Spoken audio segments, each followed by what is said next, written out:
All right, welcome to the video lecture on obstacles to development.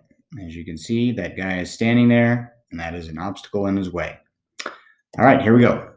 Okay, so one of the key terms that you guys have is the East-West divide. And so for Eastern Europe, the previous condition of communism was kind of an obstacle in terms of their development, because after the Soviet Union fell apart in the 1990s, the Eastern European countries that were behind the so-called Iron Curtain. And so if you just kind of take a line down from East Germany, down Czechoslovakia, down to Yugoslavia, those countries were self-sufficient from 1945 until 1991, and we didn't really have any access to them. Well, after the Soviet Union fell, then all of a sudden these countries tried to switch over to the international trade approach, and they've really struggled. And they've struggled because they're competing with countries that have been, working on, with capitalist system for some of them are a couple hundred years, and they're kind of struggling to catch up. Okay, and so just that being behind was kind of an obstacle for their development. And even though the Eastern European countries would be considered MDCs compared to their Western counterparts, you can see that, and right here we have Denmark and Romania, but if we went with France and Czechoslovakia, or United Kingdom and Romania, or Bulgaria, we would see pretty much the same thing, that the Western European countries, they would be 0.9 something something, and the Eastern European countries would be 0.8 or 0.7 something something. Okay, so if I'm an LDC, if I'm a country that's an LDC, I want to develop, I want to get from the periphery to the core. Remember, we talked about the core periphery model in the last video lecture. How do I get there? And so we talked about in the last lecture that you have to identify your exploitable assets. You have to see what you have that's complementary to the world market, and then you've got to go about your Rostow approach and go through industrialization and try to develop that way. So if you're an LDC, you kind of have some options with that. Option one is that if you don't have the money to be able to provide the infrastructure yourself, to be able to exploit your assets on your own, then you're going to have to get outside help. And typically for these LDCs, that means getting a loan from the World Bank. Now, we haven't really talked about the World Bank that much, but the World Bank is the United Nations financial arm to the lower developed countries. And any country that's a member of the World Bank probably does and can put money into the World Bank. But I will tell you that the countries that put the most money in the World Bank are typically typically MDCs. And they charge interest. Now, it's not like they charge a ton of interest, but typically speaking, the riskier the country is, the higher the interest rate. And so these really weak countries, they're seen as kind of a financial risk, and as a result, they have to pay higher interest rates. So that's kind of an obstacle to their development. Now, when the World Bank gives countries money, they trust them to use the money wisely. They trust them to put it into, improving their agricultural practices, maybe even, public education, perhaps better healthcare, infrastructure. But what they really want them to do with the money, besides all these things, is work on making sure that they can have those preconditions for takeoff. So like we talked about in Rostow's model, how are you going to set the scene to be able to exploit your assets and your take advantage of those things that you do well compared to other countries, your comparative advantages, right? But there is no guarantee that whatever these countries do, that they're going to use their money wisely, and B, that it's going to work. And so what happens if you're the World Bank, you've given out this couple $1 billion loan, and you give this money to a country and they use it for something that they were not supposed to? So, kind of a good example of this is Chad. Chad was given a big, huge loan from the World Bank because they had oil and they needed to build the pipeline infrastructure, and other things to be able to exploit their oil. Well, then they used it to build up their military. And if you guys remember, we talked about how the military, it is necessary to some degree, but it's not really financially sound in terms of, once you have a military, it doesn't really make money for you. Like if you're pumping oil out of the ground, that's going to make money continually for you. And so Chad had this military, but now they have no way to pay back the World Bank, and so they defaulted on their loan. And now that this kind of gave the World Bank an excuse to go in, and they did what's called a structural adjustment program. So a structural adjustment program is kind of like a reloan. So they give them more money, but this time they want to see what you're spending the money on. And so this kind of gives the World Bank and indirectly MDCs kind of control over your financial affairs. And they're going to want to see like receipts, or where the money's going, how you're using it. And so this is what the World Bank did to Chad. Okay, to make sure that the World Bank gets their money back, they're going to insist that you do one of several things. You might raise your taxes on your citizens so that they're generating more money. You could cut government spending on other things that are costing you money, that are not, making you money. And there's just a number of ways, they might take money from whatever assets that you are producing. So this is just kind of another way that the MDCs can have control over the LDCs.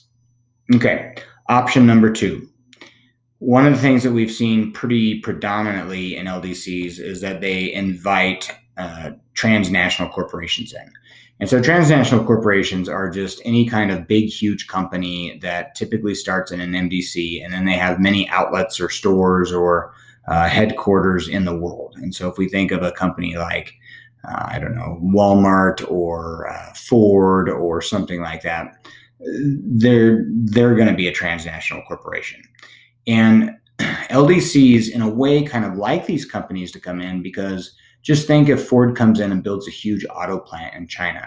Think of how many jobs that they're going to create directly and indirectly. And so like all the different auto parts makers that are going to be able to sell to that Ford company, that are going to agglomerate kind of around the Ford company, that's going to create more jobs. And so this is why they do it. They're kind of, in a way, countries like China or Indonesia or whatever the LDC is, they're trying to use the MDC to create jobs for them. But if we think about who's getting the better deal, it's usually the transnational corporation.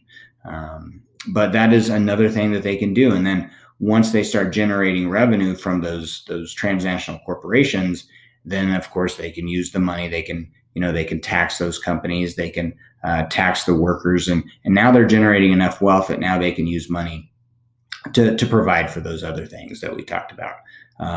And sometimes countries do both. Sometimes they'll get a loan from the World Bank, and at the same time they'll invite transnational corporations in there to spur economic development. Okay, now we need to recognize, and I think this is an important thing, that not every country is able to attract transnational corporations very well. And you got to think about, if you're an MDC and you have this company, do you want to go into a conflict zone? For example, do you want to put your big factory into a place where, they have ethnic conflict? And so, would you want to put your factory in Yugoslavia or in the Caucasus or something like that? You can probably get really cheap labor, but it's going to cause you probably more headaches. Are you going to want to put your factory in a place that doesn't have infrastructure already? Like, how's that infrastructure going to get there? Are you, as the MDC company, are you going to have to build that yourself? And so typically we have, as MDCs, we have favorite countries, and we call those countries the BRICS and the NICs. And we'll get into this more in industrialization, but the NICs are what we call newly industrializing countries, and the BRICS are our favorites of those. They're the ones that are developed enough that they've already kind of put the necessary infrastructure. They've already put pipelines and railroad lines, and they have wide roads and good quick and easy ports to load and unload stuff on.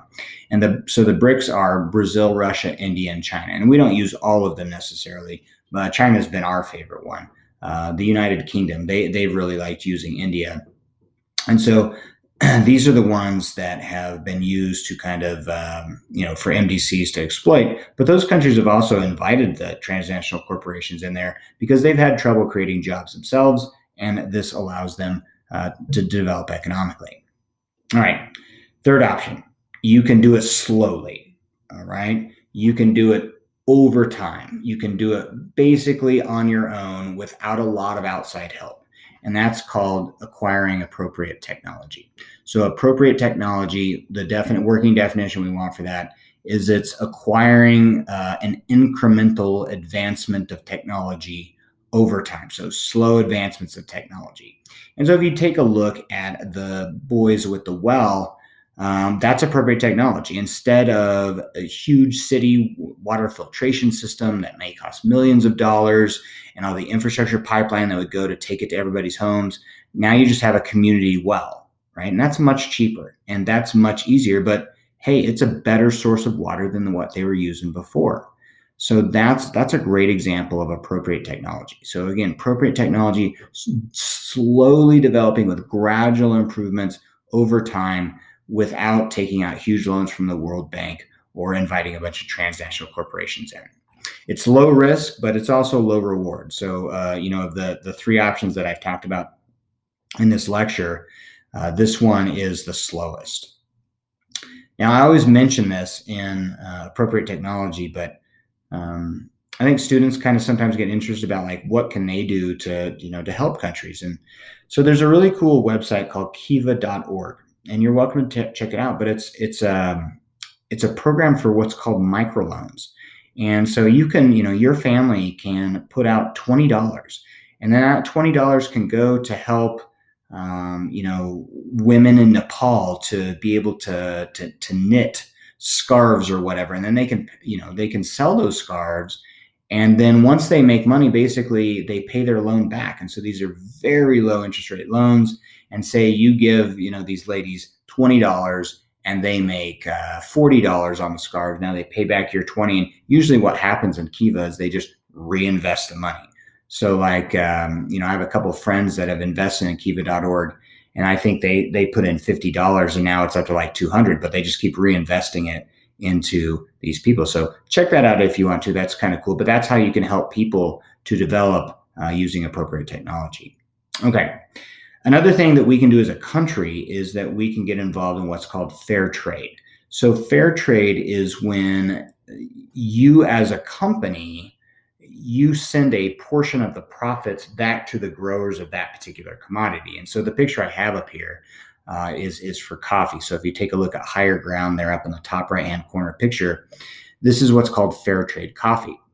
Now, typically coffee growers don't make a lot of money. Usually who makes the money are the people like Starbucks who put it in a fancy cup, put it in a fancy store, and convince people that coffee really is $5 a cup. But the coffee growers themselves, they actually get very little of it. There's plenty of countries out there that make coffee, and so coffee really is pretty cheap when these big companies buy it in bulk. And so what fair trade is after you've sold it in a store like King Soopers, then the idea is that a portion of that money goes back to those growers. And so it's kind of a way that the MDCs can help out the LDCs. And again, this is all kind of part of appropriate technology. Here's a great picture of a kid in India. I saw this picture in a magazine. He made what's effectively a traveling ambulance for rural India. And instead of an ambulance that's $100,000 or $200,000 or whatever they are, $500,000, this one can be put together for $100 or $200. So that's appropriate technology. And then there's a close-up on fair trade coffee. And you can see it down at the bottom where it says fair trade. You can encourage your parents. I'm sure your parents are just as addicted to coffee as I am. And so encourage them the next time they go to King Soopers to look for fair trade coffee, and a portion of that money will go back to the growers in the country where it came from. All right, last one, sustainable development. Okay, one of the obstacles to development for countries is being able to develop long term. Sustainable means to do something over a long period of time. And so when we put those words together, we're talking about, how can we get our economy to not only grow, but to keep growing over a long period of time. And there's a lot of things that you can do in terms of helping your people develop. And so I chose the example of a dam. All right. Now we kind of think of, well, what does a dam do? It's a block in the river and it makes a big lake. Well, think about what that lake can be used for. That lake can be used to kind of be diverted for agriculture. And so that's going to help produce more food. They run electricity lines. So they run turbines down these dams. And so they produce electricity. So now electricity is going to, millions of people in China at this Three Gorges Dam. That's the example I'm using. So, these people that have never had electricity before, now they can get heating. Now they can use it to cook their food. And all this is going to help their development score go up. These people are going to live better lives. The dam will prevent floods from happening downstream. And so you can kind of take a look at that picture on the bottom right. That's this huge overhead view of this gigantic lake. And then sort of in the bottom part of the picture, you can see the dam, which that dam is actually really big. Now you can see it on the left. So this is a really big, gigantic overhead view. But downstream now, they don't have to worry about flooding. So it's drought control, it's flood control. It's helpful for agriculture. It's a storage of water in case there's a dry year. And then, like I said, they run electricity off of it. So this really improves the standard of living for people. So a dam is a really good way for sustainable development to occur. Okay. All right. So if you have any questions over these, I'll kind of go over in class and just kind of write down if there's something you'd like me to go over. All right. Thank you for tuning in. Have a good day.